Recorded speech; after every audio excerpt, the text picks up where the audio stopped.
एतत् क्षण पर्यन्तं बाल्ये वयसि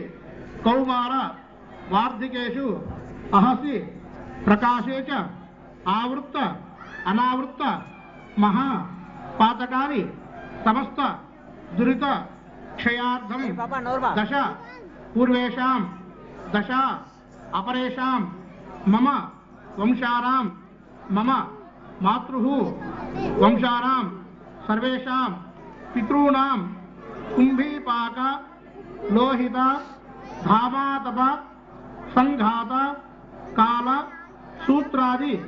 विविधेभ्यः महा घोरेभ्यः नरकेभ्यः उत्तीर्य ओम तेरे सूर्यमंडल पर्यंतं कुटरा तेरवर्षावसाने एकैकचराचरणे श्रीहरलोकनिवास जड्धं त्रिगुणीकृता कृष्णो मात्राप्तार्याम शांतपन वाजपेय पौंडरीक अष्टभयशतकृपुण्यफलाप्यर्थम् आमोद प्रमोद सम्मोद वैकुंठाक्षलोकेषु सालोक्य सादीप्य सारूप्य चतुर्विध मोक्षवरुज्जधम्